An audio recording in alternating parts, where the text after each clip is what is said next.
Honorable Dr. Manmohan Singh ji, ex-Prime Minister, Mallikarjun Kharge ji, okay, Meera Kumar ji, Venkataramanna Sarpanch from Bandalpuri village, Anand Sharma ji, Digvijay Singh ji, Raghuvira Reddy ji, Ramachandraya ji, Oscar Fernandez ji, Ambika Soni ji, K. Rahman Khan ji, Manishankar Iyer ji, Pawan Bansal ji, Mukul Vasnik ji, Pallam Raju ji, Panavaka Lakshmi ji, J.D. Seelam ji, KVP Ramachandra Rao ji, Subirami Reddy ji, Congress party के हमारे सब कार्यकर्ता, भाइयों और बहनों, बुजुर्गों, आप सबका यहाँ बहुत बहुत स्वागत। వేదిక మీద ఉన్నటువంటి పెద్దలందరికీ ఇక్కడ చేరినటువంటి ఈ జన సమూహాన్ని అందరికీ కూడా నేను అందరికీ కూడా నమస్కారం చేస్తున్నాను।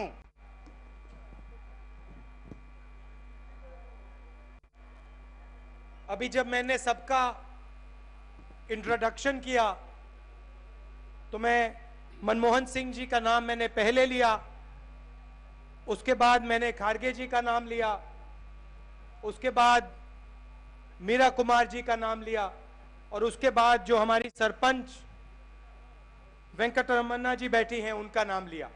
నేను ప్రప్రథమంగా మన పూర్వ భారత ప్రధాని మన్మోహన్ సింగ్ గారి పేరు తీసుకున్నాను, తర్వాత మల్లికార్జున్ ఖార్గే గారి పేరు తీసుకున్నాను, తర్వాత మరి మీరా కుమార్ గారి పేరు తీసుకున్నాను, తర్వాత మన వెంకటరమణమ్మ మన లోకల్ ఇక్కడ ఉన్నటువంటి స్థానిక ఒక మన सरपंच गार पेर తీసుకున్నాను।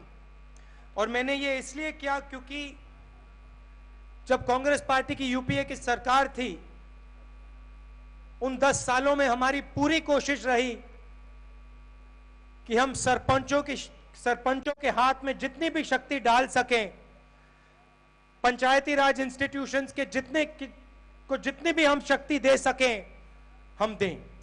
ఎందుకు ఆ రకంగా చేశానంటే గత 10 సంవత్సరాల యూపీఏ పాలనలో మేము సర్పంచులు గాని అంటే స్థానికంగా ఎన్నుకొనబడినటువంటి ప్రతినిధుల చేతిని బలవంతం చేయటం, వారికి ఎక్కువ అధికారాలు కట్టబెట్టడానికి ప్రయత్నం చేశామని మనం చేస్తూ ఉన్నాను।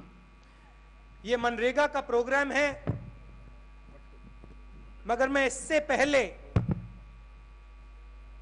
आंध्र प्रदेश का जो स्पेशल स्टेटस है उसके बारे में 2 शब्द कहना चाहता हूं। मनरेगा అంటే జాతీయ ఉపాధి పథకం చెప్పే ముందు మరి ప్రత్యేక కేటగిరీ హోదా, ప్రత్యేక తరగతి హోదా ఆంధ్రప్రదేశ్ దాని గురించి 2 నిమిషాలు చెప్పాలనుకుంటున్నాను నేను। हिंदुस्तान की सरकार ने आंध्र प्रदेश को एक वायदा किया था। हिंदुस्तान की सरकार ने कहा था कि आंध्र प्रदेश के बाइफर्केशन के बाद हिंदुस्तान की सरकार आंध्र प्रदेश की पूरी मदद करेगी और आंध्र प्रदेश को स्पेशल स्टेटस देगी। మరి ఈ రాష్ట్ర విభజన జరిగేటప్పుడు కేంద్ర ప్రభుత్వం ఒక వాగ్దానం చేసింది ఆంధ్రప్రదేశ్ ప్రజలకు। ఆంధ్రప్రదేశ్ ప్రజలు చేసినటువంటి వాగ్దానం ఏమిటంటే ఇక్కడ అనేకమైన అభివృద్ధి జరగాలి కాబట్టి ప్రత్యేక తరగతి హోదా ఆంధ్రప్రదేశ్ కు ఇస్తామని చెప్పి హోదా ఇస్తాము అని చెప్పి వాగ్దానం చేసింది కేంద్ర ప్రభుత్వం। ये वायदा जरूर यूपीए की सरकार ने किया था, मगर ये वायदा सिर्फ यूपीए सरकार ने नहीं किया था, ये वायदा हिंदुस्तान की सरकार ने किया था। మీ అందరికీ తెలుసు కేవలం అప్పుడున్నటువంటి యూపీఏ భాగస్వామ్యాలు ఉన్నటువంటి ప్రభుత్వం మాత్రమే చేయలేదు ఈ వాగ్దానం। సభలో కూర్చున్నటువంటి అన్ని పార్టీల వారు, అన్ని పార్టీల నేతలు ఉండి అందరూ సమీక్షంగా చేసినటువంటి వాగ్దానము ఆంధ్రప్రదేశ్ కు ప్రత్యేక తరగతి హోదా ఇచ్చేటువంటి వాగ్దానం। नरेंद्र मोदी जी को यह याद रखना चाहिए कि आज जरूर एनडीए की सरकार है, मगर वो एनडीए के सरकार से पहले हिंदुस्तान की सरकार है और उस सरकार ने आंध्र प्रदेश को वायदा किया था।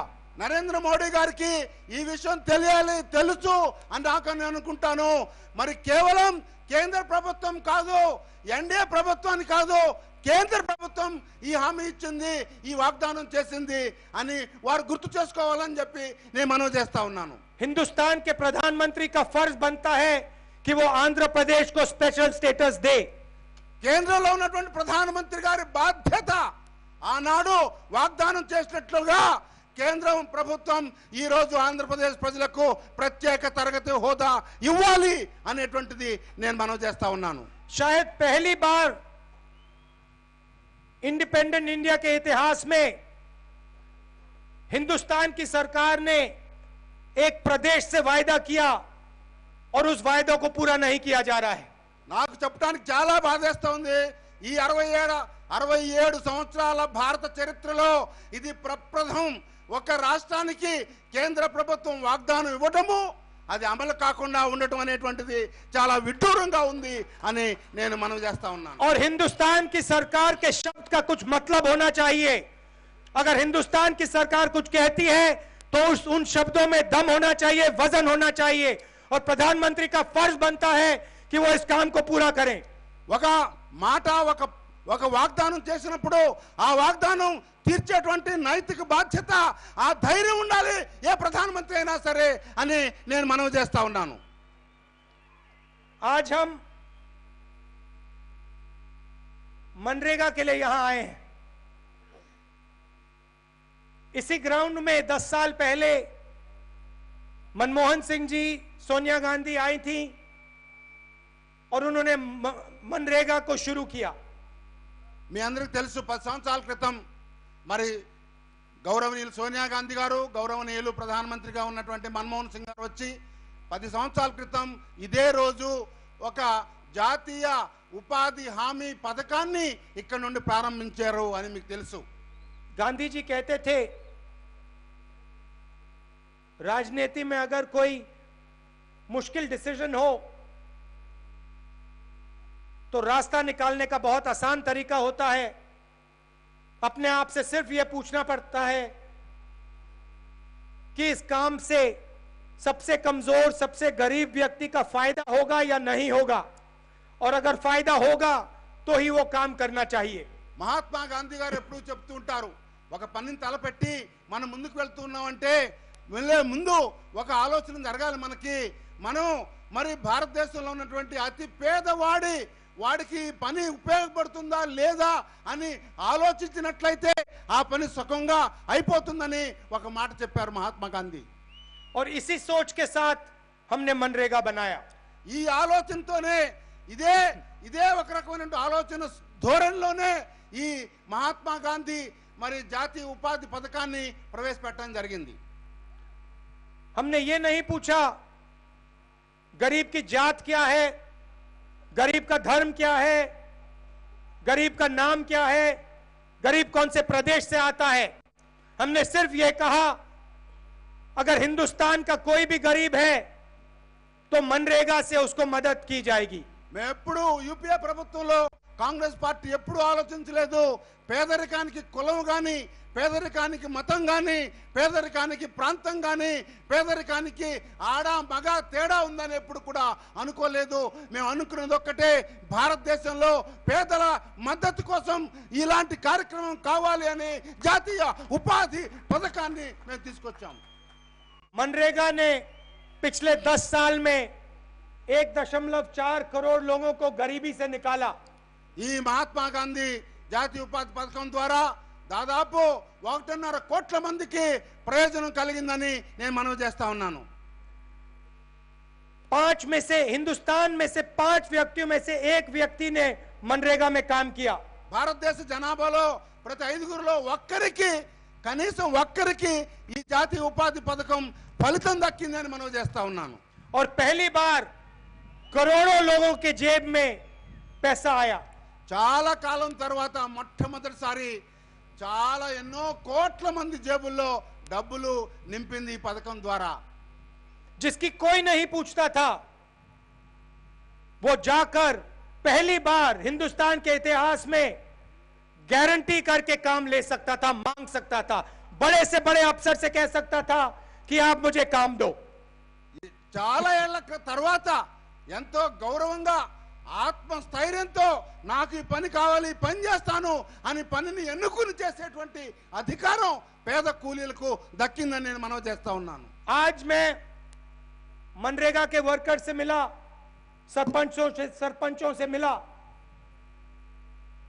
ఈ రోజు నేను వచ్చిన వెంటనే సర్పంచులతో అదేవిధంగా ఎవరైతే ఈ గ్రామీణ ఉపాధి హామీ పథకం కింద పనిచేసేటువంటి కూలీలతో నేను ముఖాముఖి చర్చించాను. और उन्होंने मुझे बताया कि मनरेगा से बेहतर प्रोग्राम उन्होंने नहीं देखा. వారు నాతో చెప్పింది ఏమిటంటే ఈ జాతీయ ఉపాధి హామీ పథకం కన్నా మంచి పథకం మేము ఎప్పుడు చూడలేదు సార్ అని చెప్పారు నాతో. उन्होंने कहा कि पहली बार उन्हें अपने बच्चों को शिक्षा देने के लिए पैसा मिला.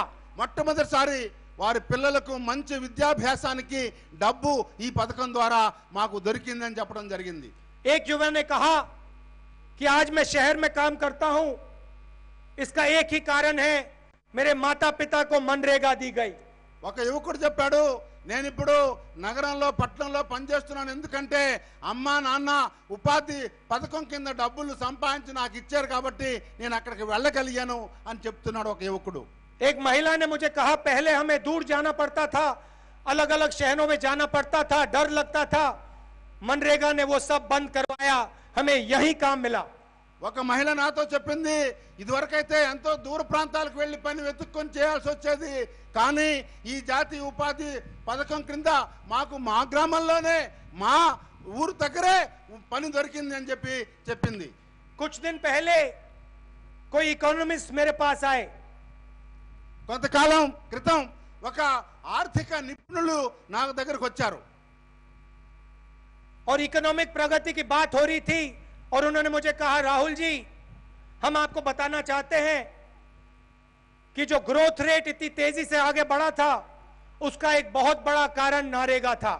ఆర్థిక వృద్ధి గురించి మాట్లాడుతూ వారు ఏమన్నారంటే, భారతదేశంలో ఇంత ఆర్థిక వృద్ధి రేటు పెరగడానికి ముఖ్య కారణం ఈ మహాత్మా గాంధీ జాతీయ ఉపాధి హామీ పథకం అని చెప్పారు.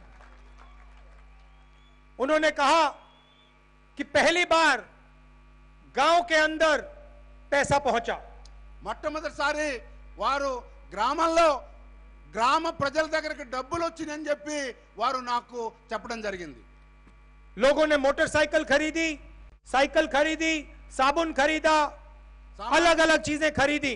సామాన్య మానవుడు మరి సైకిలు, మోటార్ సైకిలు, చాలా అంటే ధనికులు ఉపయోగించేటువంటి వస్తువులు కూడా కొనుక్కున్నటువంటి పరిస్థితి ఈ 10 ఏళ్లలో సామాన్య మానవుడి జీవితంలో మనం చూసాము అని మనవి చేస్తా ఉన్నా.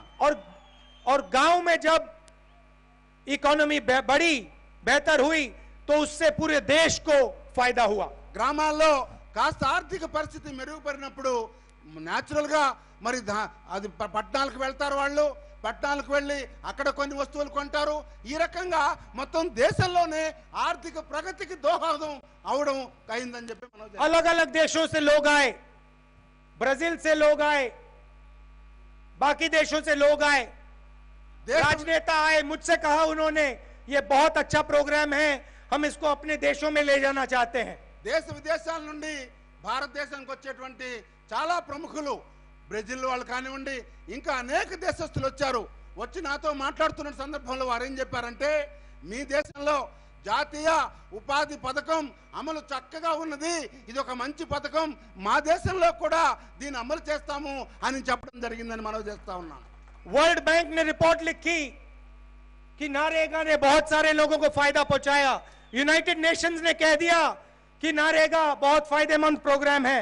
ఐక్యరాజ్య సమితి కానీ లేకపోతే ప్రపంచ బ్యాంకులో ఉన్నటువంటి ఆర్థిక నిపుణులు ఇక్కడ అధ్యయనం చేసి చెప్పింది ఏమిటంటే, ఈ జాతీయ ఉపాధి హామీ పథకం వల్ల అనేక మంది ప్రజలకు, అనేక మంది సామాన్య ప్రజలకు ఎంతో మేలు కలిగింది, తద్వారా దేశానికి ఆర్థిక ప్రగతికి దోహదం చేశాయి అని చెప్పడం జరిగింది. और कुछ दिन पहले उनकी बेटी की शादी थी, तो अरुण जेटली जी मेरे पास आए और उन्होंने भी बंद कमरे में मनरेगा की प्रशंसा की और मुझे कहा कि ये बहुत अच्छा प्रोग्राम है। కొన్ని దినాల క్రితం మరి ఆర్థిక శాఖ మంత్రి అరుణ్ జైట్లీ గారు వారి కుమార్తె వివాహానికి ఆహ్వానం ఇవ్వడానికి నా దగ్గరికి వచ్చారు. వచ్చి మరి 4 కోట్ల మధ్య మేము కూర్చున్నప్పుడు ఉపాధి పథకం, జాతీయ ఉపాధి పథకం గురించి ఎంత ప్రసక్తి చేశారంటే ఇది చాలా బ్రహ్మాండంగా ఉంది కార్యక్రమం అని పొగట్టం మొదలుపెట్టారు. और मैंने उनसे कहा, अरुण जेटली जी आप बाहर जाके क्यों नहीं कह देते, आप यहाँ मेरे बंद कमरे में क्यों कह रहे हो? बाकी हिंदुस्तान को भी बता दो कि मनरेगा बहुत बेहतर प्रोग्राम है, अच्छा प्रोग्राम है. అరుణ్ జైట్లీ గారు ఇక్కడ నా దగ్గర నా రూమ్ లో ఎందుకు చెప్తారు, మీరు వెళ్ళి మొత్తం బయట చెప్పండి, అందరూ సంతోషిస్తారు, అందరికీ నచ్చిన ప్రోగ్రామ్ అవుతుంది కదా అని నేను చెప్పాను. मगर वो मुस्कुराए కానీ और फिर कुछ नहीं कहा. కానీ నవ్వి ఊరుకున్నాడు, కానీ ఇంకేం చెప్పలేదని మనం చేస్తా ఉన్నాను. गरीब व्यक्ति को समझ आ गई बात, मजदूर को आ गई, किसान को आ गई, यूएन को आ गई, वर्ल्ड बैंक को आ गया, इकोनॉमिस्ट को पता लग गई बात, मगर हिंदुस्तान के प्रधानमंत्री को यह बात नहीं समझ आई. మీ అందరికీ తెలుసు, మరి పేదలకు అర్థమైంది, పనిచేసే వాళ్ళకి అర్థమైంది, ఆర్థిక నిపుణులకు అర్థమైంది, ఐక్యరాజ్య సమితిలో వాళ్ళకి అర్థమైంది, ప్రపంచ బ్యాంక్ వాళ్ళకి అర్థమైంది, అధికారులకు అర్థమైంది, మరి కేంద్రంలో ఉండే మంత్రులకు అర్థమైంది. కానీ ఒక్క వ్యక్తి ప్రధానమంత్రి మోడీ గారికి ఈ జాతీయ ఉపాధి పథకం గురించి అర్థం కాలేదు అని నేను మనవి చేస్తాను. मोदी जी पार्लियामेंट में खड़े होते हैं और कहते हैं मैं मनरेगा बंद नहीं करना चाहता हूं. क्यों नहीं बंद करना चाहता हूं? क्योंकि ये कांग्रेस पार्टी के बेकार प्रोग्रामों के का निशान है. మోడీ గారు, ప్రధానమంత్రి మోడీ గారు పార్లమెంట్ లో చెప్తాడు, అయ్యా ఈ కార్యక్రమం నేను దీన్ని అమలు చేయకుండా ఉండను, ఏది జాతీయ ఉపాధి హామీ పథకం అమలు చేస్తాను. ఎందుకు చేస్తానంటే ఇది కాంగ్రెస్ ప్రవేశపెట్టినటువంటి అనేక దరిద్రమైనటువంటి కార్యక్రమాల్లో ఇది బేకార్ కార్యక్రమం, అంటే ఉపయోగం లేని కార్యక్రమాల్లో ఒకటి కాబట్టి దీన్ని నేను వదలనని హాస్యాస్పదంగా చెప్తాడు. मोदी जी अगर आप हमारी नहीं सुनना चाहते हैं, मनमोहन सिंह जी की नहीं सुनना चाहते हैं, अरुण जेटली जी की तो सुन लीजिए. మోడీ గారు మా మాట మీకు మా మాట విననవసరం లేదు. మీరు ప్రధానమంత్రిగా పనిచేసినటువంటి గౌరవనీయులు మన్మోహన్ సింగ్ గారి మాట కూడా విన్నక్కర్లేదు. కనీసం నీ దగ్గర మంత్రిగా ఉన్నటువంటి మీ ఆర్థిక మంత్రి అరుణ్ జైట్లీ మాట్లాడినా వినండి. మీరు मनरेगा का पैसा कम किया जा रहा है. కావాలని జాతీయ ఉపాధి హామీ పథకం డబ్బుల్లో కోత విధిస్తున్నారు. जो डिसीजन पहले हमारे प्रधान लेते थे, जो यहां आज स्टेज पे बैठी हैं, जो ये लेती थी, आज सरपंच जो सरपंच लेती थी, आज फिर से वो ब्यूरोक्रेट ले रहे हैं, तेलुगु देशम और बीजेपी के लोग ले रहे हैं. మీ అందరికీ తెలుసు, కాంగ్రెస్ హయాంలో సర్పంచ్ గారు ఈ జాతీయ ఉపాధి హామీ పథకంలో అన్ని నిర్ణయాలు సర్పంచ్ గ్రామంలో ఉన్న పెద్దలు చేరి ఒక నిర్ణయం తీసుకునేవారు. కానీ ఇప్పుడు మీకు తెలుసు, మీ అందరికీ తెలుసు, ఈ తెలుగుదేశం పార్టీలో ఒక పార్టీ వర్కర్ల చేత, జన్మభూమి కమిటీల చేత ఈ పని చేయిస్తున్నారని చెప్పి మీ అందరికీ తెలుసు. पहले 120 प्रकार के काम किए जाते थे, आज सिर्फ एक प्रकार का काम किया जाता है. మొట్టమొదట 120 పనులు ఒక లిస్టు వేసి గ్రామంలో ఏ ప్రజలకు అనుగుణంగా కొన్ని పనులు ఈ గ్రామం, కొన్ని పనులు ఆ గ్రామం అని చెప్పి మొత్తం 120 షెల్ఫ్ ఆఫ్ ప్రాజెక్ట్స్ ఉండేవి. కానీ ఇప్పుడు ఒక్క కార్యక్రమం, కేవలం ఒకటే కార్యక్రమం. ఆ కార్యక్రమం ఏమిటంటే, जो पहले मजदूर करता था आज कॉन्ट्रैक्टर और मशीन करती है. మొదట ఇది వరకు ఎవరైతే కూలి పని చేసుకునేవారు, కూలీలు చేసే పని ఉన్నదో ఆ మట్టి కార్యక్రమం, మట్టి నమ్ముకున్నారు, ఇసుక నమ్ముకున్నారు, మట్టి పని యంత్రాలతో చేయిస్తున్నారు అనేటువంటిది బాధాకరంగా చెప్తా ఉన్నాను. मोदी जी इकोनॉमिक प्रोग्रेस की बात करते हैं. मोदी चाहते हैं कि हिंदुस्तान तेजी से आगे बढ़े. मोदी जी चाहते हैं कि हिंदुस्तान तेजी से आगे बढ़े. ప్రధానమంత్రి మోడీ గారు చాలా సభల్లో చాలా గంభీరంగా మంచిగా మాట్లాడతాడు. మరి భారతదేశం అభివృద్ధి పదంలోకి వెళ్ళాలని చెప్తా ఉంటాడు. हिंदुस्तान की सबसे जरूरी रिश्ता किसान और मजदूर का रिश्ता है. భారతదేశంలో ఎక్కువ సింహభాగం ఉండేది గ్రామాల్లో ఉండేటువంటి ప్రజలు, ముఖ్యంగా రైతు కూలీలు అని మీ అందరికీ తెలుసు. मनरेगा ने उस रिश्ते को शक्ति दी थी. ఈ సంబంధం ఈ ఆర్థికంగా ఈ భారతదేశంలో అభివృద్ధి జరిగేటువంటి ఈ సంబంధం ఏదైతే రైతు కూలీలకు మధ్య సంబంధం ఉన్నదో దాన్ని బలపరచడానికి ఈ జాతీయ ఉపాధి హామీ పథకం మన ప్రవేశపెట్టబడింది. मजदूर को ज्यादा पैसा मिला, మరి కూలి పని చేసుకునే వారికి ఎక్కువ డబ్బు వచ్చింది, उसको मिनिमम वेज मिली వారికి కనిష్ట వేతనం దొరికింది, और किसान के खेत में काम हुआ, రైతు చేలో పని కూడా జరగడం జరిగింది. और दोनों एक साथ ऊपर बढ़े. ఇద్దరు కలిసి ప్రగతి పదంలో ముందుకు వెళ్ళడం మొదలు పెట్టారు. ये कांग्रेस पार्टी की सोच है. ఇది కాంగ్రెస్ విచారధార, కాంగ్రెస్ ఆలోచన. अब क्या हो रहा है? ఇప్పుడేమవుతోంది? पूरे हिंदुस्तान में सूखा पड़ा है. మొత్తం భారతదేశంలోనే కరువు పరిస్థితి ఏర్పడింది.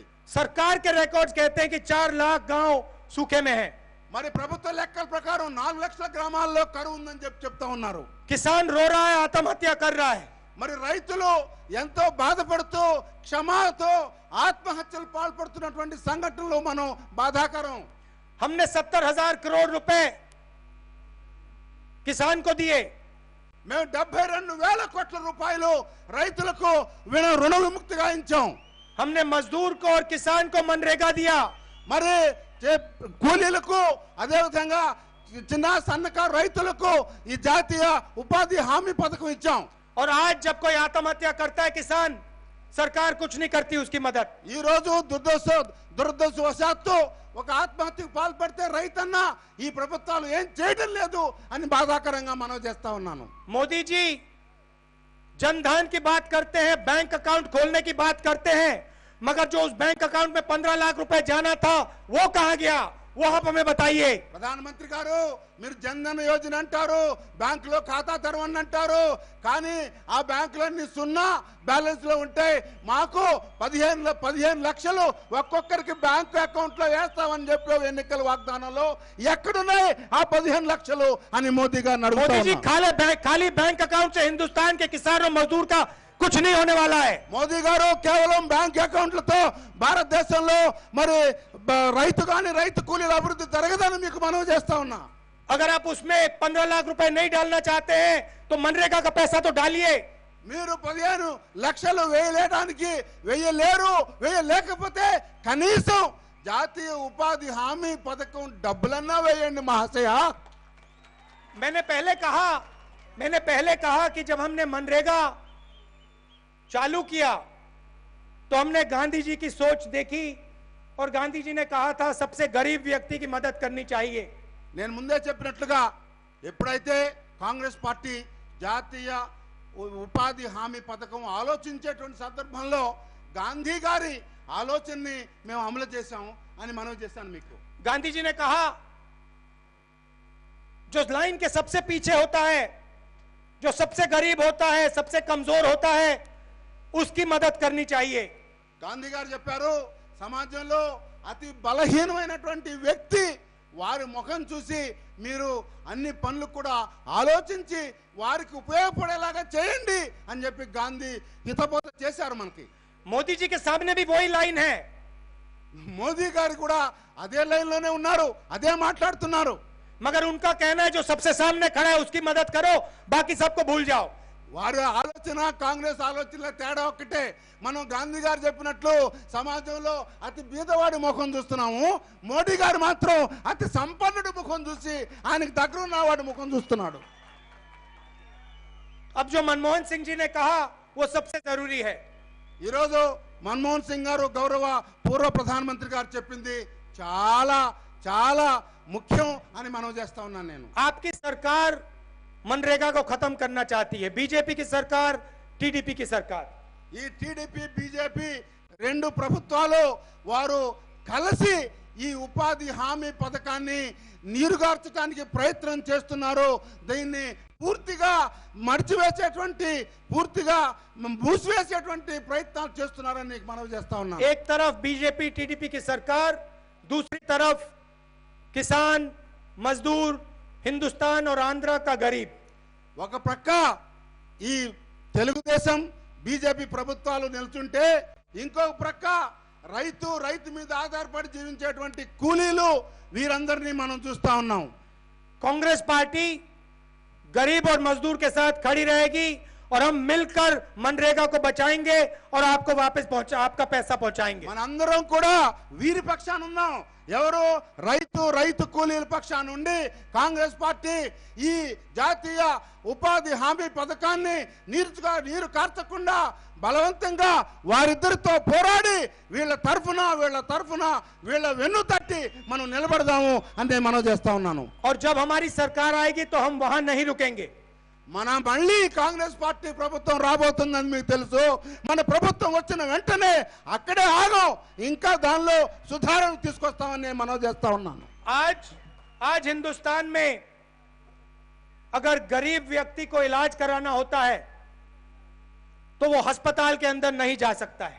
ఈ రోజు ఒక పేదవాడికి ఏమైనా ఇబ్బంది వచ్చినా ఏమైనా జ్వరం వచ్చినా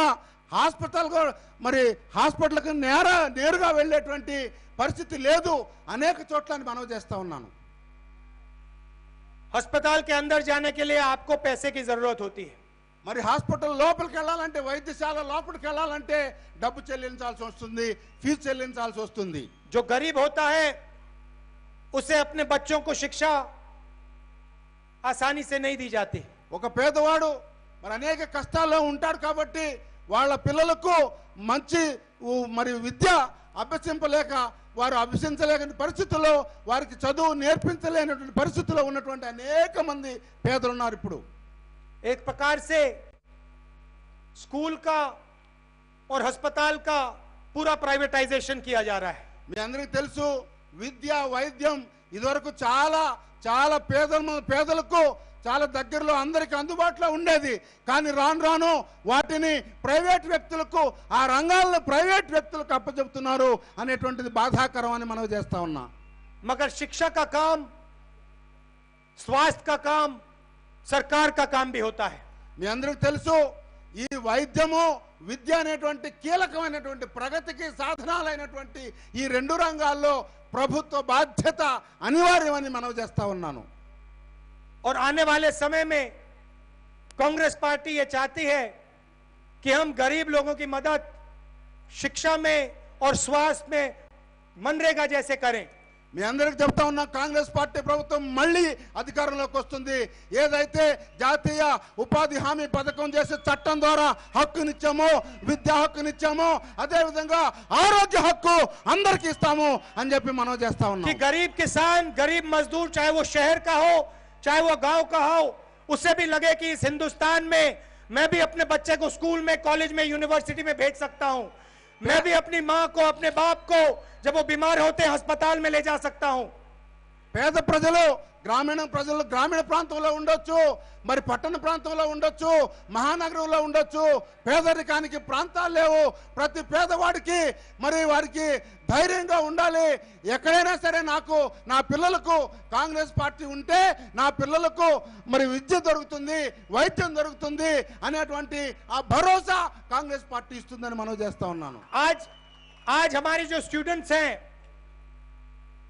जो कॉलेजेस में हैं, जो यूनिवर्सिटीज में हैं, उनको दबाया जा रहा है. ఈ రోజు మీ అందరికీ తెలుసు ఎక్కడ విద్యార్థులు బడుగు బలహీన వర్గాలకు చెందినటువంటి విద్యార్థుల్ని మరి అనేక ప్రాంతాల్లో విద్యాలయాల్లో యూనివర్సిటీలో విచక్షణకు గురి చేస్తున్నారని మీకు తెలుసు. रोहित वेमुला को आत्महत्या करवा दिया.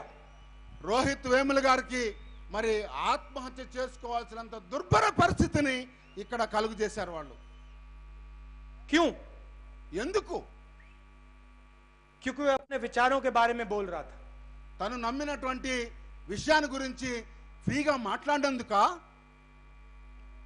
उसने कहा कि उसने किसी का कुछ बिगाड़ा तो नहीं, ఎవరిని ఏం కష్టపెట్టలేదే, ఎవరిని దోచుకోలేదే, కేవలం మాట్లాడాడు అంతే. उसने किसी को मारा तो नहीं, ఎవరిని కూడా హత్య చేయలేదే,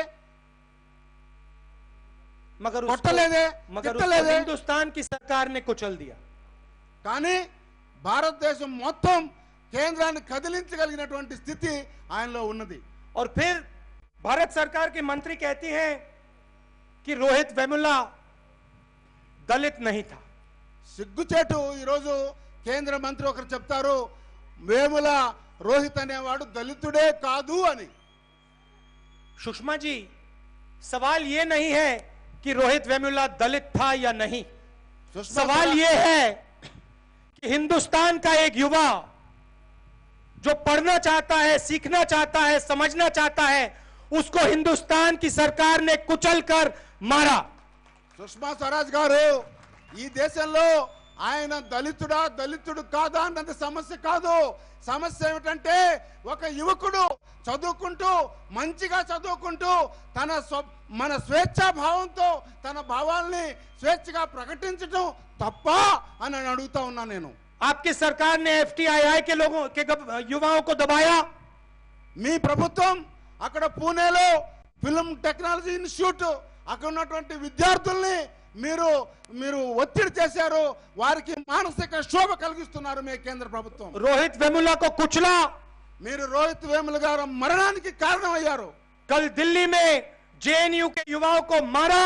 నిన్న ఢిల్లీ మరి జవహర్లాల్ నెహ్రూ యూనివర్సిటీలో విద్యార్థుల్ని మరి బాగా హింసించారు. ये क्यों हो रहा है? ఎందుకు జరుగుతుంది ఇదంతా? क्योंकि आप एक विचारधारा को हिंदुस्तान के युवा के ऊपर डालना चाह रहे हो. మీరు నమ్మిన కేవలం ఒక ఆలోచనని, ఒక రకమైనటువంటి విచారధారని, ఒక రకమైనటువంటి ఒక ఫిలాసఫీని మొత్తం భారతదేశ ప్రజల మీద రుద్దాలని ప్రయత్నం చేస్తున్నారు కాదా? ये जो हमने शिक्षा का सिस्टम है, यूनिवर्सिटी का सिस्टम है, IIT का सिस्टम है, जिसको हमने 60 साल 70 साल में बनाया है, उसको आप खत्म करने की कोशिश कर रहे हो. 60-70 సంవత్సరాల క్రితం ఈ ఐఐటీలు కానీ ఎక్కడ ఉత్తమ విశ్వవిద్యాలయాలు ఉన్నాయో అక్కడ ఏర్పరిచినటువంటి ఒక మంచి నీతి నియమాలు ఉన్నాయి, వాటన్నిటిని కూడా గంగలో కలపడానికి ప్రయత్నం చేస్తున్నారా మీరు? RSS की फेल्ड विचारधारा को आप सबके ऊपर थोपने की कोशिश कर रहे हो. ప్రజలు నిరసించినటువంటి ఆర్ఎస్ఎస్ ఆలోచన సరళిని మీరు అక్కడ రుద్దాలి, బలవంతంగా ఈ విశ్వవిద్యాలయాల్లో లేకపోతే ఐఐటీల్లో రుద్ది ఆ వాతావరణాన్ని కలుషితం చేయాలని చూస్తా ఉన్నారు. ये आप करो और फिर देखो हिंदुस्तान का युवा आपके साथ क्या करता है. చేయండి, చేసి చూడండి భారతదేశం యువకులు ఏ రకంగా మీతో మరి మాట్లాడతారో నేను జోస్యం చెప్తా ఉన్నానని చెప్తున్నా. आपको हर कॉलेज में, हर स्कूल में, हर यूनिवर्सिटी में रोहित वेमुला दिखाई देगा. మీరు ప్రతి విశ్వవిద్యాలయంలో, ప్రతి కళాశాలలో, ప్రతి మరి ఉత్తమ విద్యాలయాల్లో కూడా అనేక వేముల రోహితుల్ని మీరు చూస్తారు. हिंदुस्तान के युवा को आप दबाने की कोशिश मत करो. భారతదేశంలో ఉన్నటువంటి యువకుల్ని మీరు అణిచివేసేటువంటి ప్రయత్నం దయచేసి చేయకండి అని మీతో హితో పలుకుతా ఉన్నా. मेरा ये सिर्फ आपके लिए एक सुझाव है. మీతో నేను ఒక సలహా ఇస్తాను, దయచేసి వినండి. కేంద్ర ప్రభుత్వానికి, this is for central government. आप सब यहाँ दूर दूर से आए, गर्मी में आए, मनरेगा के लिए आए, हिंदुस्तान के किसान और गरीब के लिए आए, इसके लिए आप सबको बहुत बहुत धन्यवाद. మీరందరూ ఇంత ఎండలో ఎన్నో ప్రాంతాల నుండి వచ్చి ఎంతో మంది ఇక్కడికి వచ్చి మరి ఈరోజు చాలా దూరం నుంచి వచ్చారు. మీ అందరికీ కూడా నేను ధన్యవాదాలు, హృదయపూర్వక ధన్యవాదాలు చెప్పాలనుకుంటున్నాను. और मैं कांग्रेस पार्टी के कार्यकर्ताओं को धन्यवाद कहना चाहता हूं. కాంగ్రెస్ పార్టీ కార్యకర్తలకు ప్రత్యేకమైన ధన్యవాదాలు చెప్పాలనుకుంటున్నాను. कि उन्होंने ऐसा अच्छा प्रोग्राम किया और वो किसानों के लिए, मजदूरों के लिए लड़ाई लड़ते हैं. మా కార్యకర్తలు రైతు కూలీల కొరకు అనేకమైనటువంటి పోరాటాలు చేస్తున్నారు. వారందరికీ ప్రత్యేకమైనటువంటి ధన్యవాదాలు చెప్పాలని నేను ఆశిస్తా ఉన్నాను.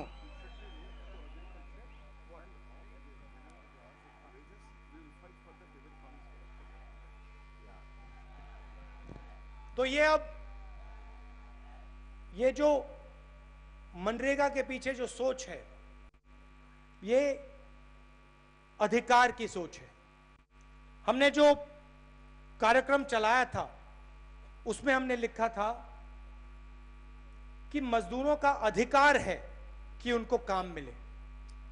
ఈ జాతీయ ఉపాధి పథకం ఆలోచించేటప్పుడు మేమందరం కూర్చొని మాట్లాడుకున్నది ఏమిటంటే ఈ పేద ప్రజలకు మత, కులం, భాష, ప్రాంతం ఇవేమి లేకుండా ఎవరైతే పేదవారు ఉన్నారో వారిని సాధికారత అంటే వారి ఆత్మస్థైర్యాన్ని, వారి ఆర్థిక పరిస్థితిని, వారు సామాజిక చైతన్యవంతులయ్యేటట్టు వారికి ఊతం ఇవ్వాలని చెప్పి మనం ఆలోచించి అమలు చేశాం. तो जितने भी लोग रोजगार चाहते हैं और मांगते हैं उतने लोगों को रोजगार मिलना चाहिए. ఎంతమంది పని అడుగుతారో అంతమందికి పని దొరకాలి అని మా ఉద్దేశం. और दूसरी बात आज किसान के सामने मुश्किल है. ఈ రోజు రైతులకు కొంచెం ఇబ్బంది అక్కడక్కడ మా దృష్టికి వచ్చింది. तो काम किसान की मदद करने का होना चाहिए. పని రైతు సంబంధించినటువంటి వ్యాసంగానికి ఉపయోగపడేటువంటి విధంగా ఉండాలి అనేటువంటిదే మా ఆలోచన. इन दो चीजों के लिए कांग्रेस पार्टी को और हमको लड़ना चाहिए. ఇవన్నీ కూడా ఈ వ్యవసాయానికి అనుసంధానంగా పనులు జరగాలని చెప్పి ఆలోచించి దీన్ని మనం అందరం కూడా కాంగ్రెస్ పార్టీ చేరి మరి उत्तमंगा దీన్ని మల్చేటట్లు పనిచేద్దామని నా ఉద్దేశం. और आंध्र प्रदेश में स्पेशल स्टेटस के लिए लड़ना चाहिए. రెండోది ఆంధ్రప్రదేశ్ లో ప్రత్యేక తరగతి హోదా కొరకు పోరాటం చేయాల్సిందే అని చెప్పి మేము మనవి చేస్తా ఉన్నాం. और मैं दोनों जो पार्टियां हैं यहां पे, जो चीफ मिनिस्टर की पार्टी है और जगन रेड्डी जी की पार्टी है, मैं दोनों से कहना चाहता हूं ఇక్కడ ఉన్నటువంటి తెలుగుదేశం ముఖ్యమంత్రి గారి పార్టీ తెలుగుదేశంకి అదే ప్రతిపక్షమైనటువంటి జగన్ పార్టీ వాళ్ళిద్దరికీ కూడా నేను చెప్పదలుచుకున్నది ఒకటే, ये राजनीतिक मामला नहीं है, ये आंध्रा की इज्जत का मामला है. ఇది రాజకీయ సమస్య కాదు సుమా, ఇది మరి 4 కోట్ల ఆంధ్రుల ఆత్మాభిమానానికి సంబంధించినటువంటి విషయం. జగన్ గారు మరి చంద్రబాబు నాయుడు గారు గుర్తుపెట్టుకోండి. और आपको जितना बोलना चाहिए, जितना स्पेशल स्टेटस के लिए लड़ना चाहिए, आप दोनों नहीं लड़ रहे हो और आपको और लड़ना चाहिए. మీరిద్దరూ కలిసి ఇంకా చాలా పోరాటం చేయాల్సినటువంటి స్థాయిలో మీరు పోరాటం చేయట్లేదు. ఇద్దరు కలిసి రండి, అందరం పోరాడదాం, మరి ప్రత్యేక తరగతి హోదా సాధించుకుందాం అని చెప్పి నేను మనవి చేస్తూ ముగిస్తాను.